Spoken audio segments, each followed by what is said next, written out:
Quest explores various pathways through which you can connect with the infinite wisdom of the universe and apply it to personal, professional, and spiritual growth.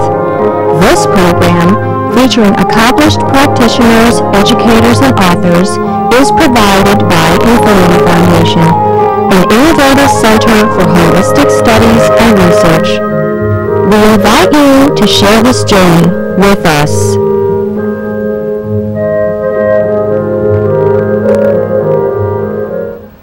Hello, welcome to Inner Quest. My name is Jay Stone, your host today, and our lovely guests are Val and Jeff Gee. Welcome.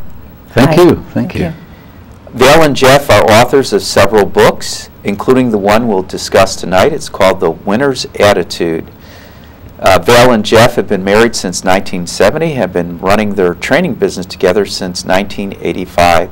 They have taught workshops worldwide to thousands of people and are happy to continue their work in promoting happiness, joy, and peace. And on the table, you'll see these are several of the books that they have published. Now, I've been reading your Winner's Attitude, and I have been enjoying it. You talk about each person has two types of brains, the animal and the human brain. What are the animal and the human brain? Oh, okay. I'll take that one. We talk about the limbic system. We refer to it as the animal brain. It's into survival mode only. It's flight or fight. Okay. So it's born in fear and it dies in fear. You know, animals are pretty much freaking out a lot of the time because they're always thinking about trying to survive for the next meal or the next like a scaredy event. cat. Scaredy cat. Or cat fight. Cat fight, yes. Excellent, excellent, yeah. Okay. So the human brain, the cerebral cortex with the frontal lobes, we're the only ones with it. Okay. So we've got this amazing thing called the human brain, which is also connected to the limbic system or the animal brain. Okay. So the human brain wants to love, be loved, happy, wants to be challenged, wants to do amazing things, because that's what human beings do. Whereas the animal brain wants to take it easy, not volunteer, keep a low profile, and also get angry, upset, miserable, depressed, anxious, and stressed. Okay. And so when you two are having an argument, you go, you're in your animal brain here. I want to be loved. Exactly, yes. Actually, we have a thing that we do. Yeah. We just kind of worked it out a few months ago, didn't we? And so this is what we do when we're kind of really angry, is like this. So it's impossible to be angry with someone when you do that. So I do this a lot. Okay. It stops the anger. Good. Well, and that leads into the next question, the switch. And so that's an example of you making the switch. So tell our audience what the switch is and how it enables a person or a couple to go from the animal brain to the human brain. Well, the switch, it's the reticular activating system, and it's kind of like this little toggle switch between the animal and the human brain. And so that if I'm talking to somebody and I start taking it personally, the switch goes into the animal brain. Survival, fear, they're getting at me, I'm just going to be right, I'm going to prove myself. But when we're aware that that's happening, then we can kind of take a moment, take a breath, and think, do I really want to operate from this place? And then that's when we switch to the human brain. Well, I've been doing that with driving, because sometimes I'd get upset, and then I'd be focused on the driver, and the more I focused on what the driver was doing wrong, the more upset I became. And so then I switched from looking outward to looking inward, and it just made me a calmer, more peaceful driver. Fabulous. That's it. That's the key. Yeah, when we switch back to being this amazing human being, we get to see that, you know, why am I letting this driver rent space in my head?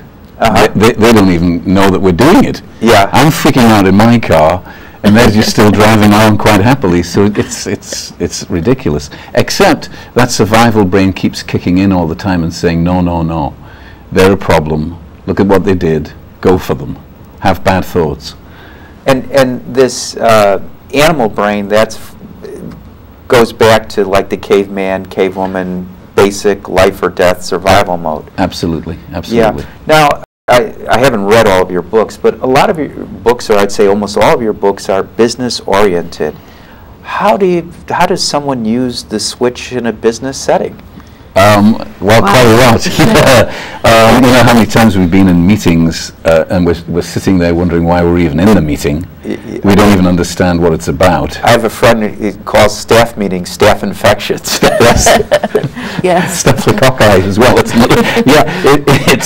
It's this ability that we get ourselves plugged in so easily to outside events. So we become at the mercy of all of the events that's going on. The meeting, the colleague that we don't like, the manager who's not being particularly nice with us today. The difficult customer. The difficult, hallelujah. Yeah. And then, so we get straight into that business of getting upset, miserable, stressed out, worried, anxious. And then by switching, we can realize that they're just doing whatever they do. You know, we can't change anybody. You know, Val and I have been trying to change each other for 41 years, and she still does whatever she wants to do. I mean, it's amazing. I can't, because I'm always right. Right. So it's that kind of situation that we keep getting ourselves into. Once we realize that, you know, when a human being wants to be loved and happy, when I get that, I can stop all of this upset and misery and just connect with what's going on around me. Well, I'll ask Val this question, Yes. where does love, be loved, and happy fall in with profits and the bottom line? Well, because when you have happy employees, they're going to be wanting to come into work, they're going to be fired up on a Monday morning as much as they would be on a Friday afternoon. Yeah. And we've just experienced it so much. I was doing a workshop for a company, for a big association, and this lady was in charge of keeping the delivery space open, and there was a parking space that nobody was supposed to park in except this one employee kept coming in and parking in this space. And this lady was having so much trouble, and she realized in the end she was taking it home with her husband was sick of hearing about it, you know. So when we talked about it, and she realized that, as you said before, this parking space was in her head now. She was taking it everywhere with her, and when she realized that, she just let it go. And being happy, when you think about how long we spend at work, we really do need to be happy, because we spend so much time at work. Yes. If we're not happy...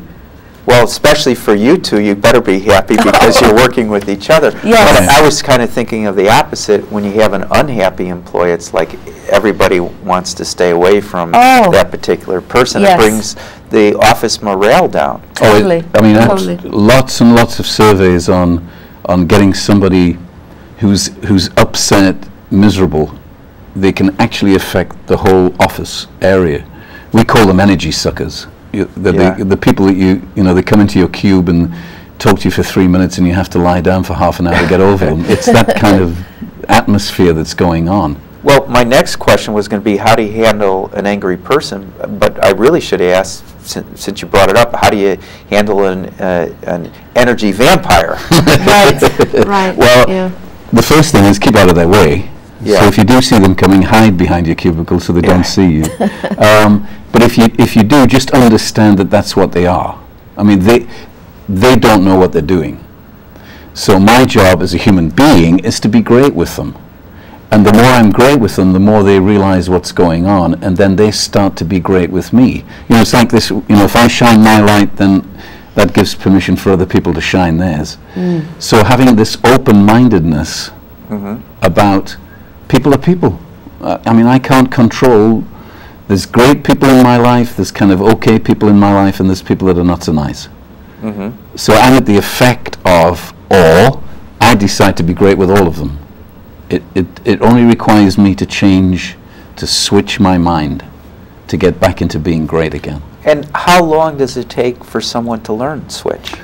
The whole of your life. No, it's well, it is. It's an ongoing process. You know, we're constantly going through this metamorphosis of good, bad, great, not so great. You know, we wake up angry.